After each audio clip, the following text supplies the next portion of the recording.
halkani ma aha hotel 5 star ah. Waa xabsiga caanka ah ee ku yaala waqooyiga Yurub. Waa mid ka mid ah xabsiyada ugu weyn dunida, kaasoo loo diyaariyay si qurux badan. Marka aad gudihiisa ku jirto waxaad dareemaysaa nolol la mid ah adiga oo ku nool hoteelada ugu qiimaha badan dunida. Dadka ku xiran xabsigan ma jiro qof doonaya inuu baxsado. Taasi beddelkeeda dad aan dambiye lahayn ayaa codsaday in lagu xiro halkani. Maxaabiista xabsigan waxay seexdaan qolalkan oo leh mukeefyo, shaashad telefishin iyo fridge, iyadoo wax kasta oo ay dalbadaan ay u sii dheer tahay. Gacan ku dhiglayaasha dilalka geystay ayaa lagu xiraa, haddana wax hub ah ama qori ah laguma ilaaliyo. Raaxada nololeed ee xabsigan la yaabka leh ayaan sheekadan ku eegi doonaa muuqaalkana sii faafi. Halkani waa xabsiga caanka ah ee Halden Prison, kaasoo ku yaala waqooyiga Yurub ama dalka Norway. Waa xabsiga labaad ee dunida ugu weyn. Waxa uu ku fadhiyaa bed aad u weyn, ama waa in la eg xaafad oo kale. Waxa xabsigan caanka ah lagu xiraa gacan ku dhiglayaasha arxanka daran, nimanka ku eedeysan kufsiga iyo kuwa daroogada ka ganacsada. Haddana sidaa oo ay tahay, qori ama wax hub ah laguma ilaaliyo xabsigani. Waxa la yaab ah in dad aan dambiye gelin xataa ay codsadaan in halkan lagu xiro.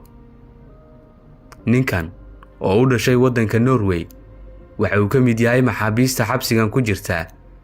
Waxa uu sheegay in uu halkan u joogo vacation ama damaashaad, inkasta oo uu isagu qirtay in uu waagii hore daroogada ka ganacsan jiray, laakiin isaga ayaa isxiray oo xabsigani doortay markan. Wareysi laga qaaday waxa uu sheegay in uu aad ugu faraxsan yahay joogista halkani.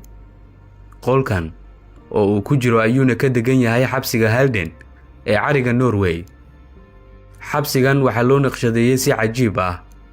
Waxa uu la mid yahay hotel 5 star ah ama dhismayaasha casriga ah ee caalamka.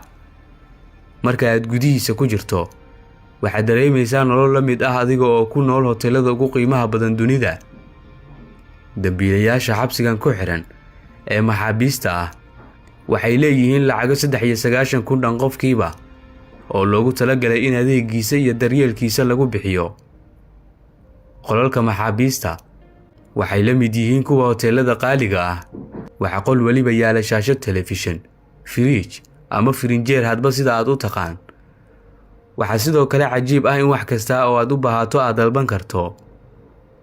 Nolosha xabsigan ayaa loogu talagalay in dambiilayaasha lagu bedelo si loo tuso raaxada dunida, isla markaana ay uga waantoobaan falalka xun oo ay caadeysteen. Ninkan funaanada cas waa milkiilaha maqaayadan oo ku dhex taala xabsiga Halden. Isagu waxa uu ka mid yahay maxaabiista halkan loo keenay dambiyada ay galeen. Waxa uu ikhtiraacay maqaayadan casriga ah oo loo maalgeliyay. Hadda waa ganacsade iyo maamule cafeteria oo lacago kumanaan ah ka helo si joogto ah. Ninkan kale waxa uu leeyahay xaruntan lagu farsameeyo gawaarida oo ku dhex taala gudaha xabsiga. Waa gacan ku dhiigle ku eedeysan dil. Xabsigan la yaabka leh waxa uu leeyahay sidoo kale xarumo waxbarasho oo isugu jira iskuul iyo jaamacad. Dadka dambiyada loo keenay qaarkood ayaa jaamacado ka baxay, kuwaasoo noqday aqoon-yahano haysta shahaadooyinka ugu sarreeya waxbarashada ee masters iyo PhD. Sidan ayaa ugu sahlan inaad ula kulanto maxaabiista marka casarliiqi galabkii ay soo majabaxsadaan, maxaa yeelay waa kuwa mashquul ku ah shaqooyinkooda maalinlaha ah. Dadka lagu xiro xabsigan ma jeclaystaan in halkan laga bixiyo maalin.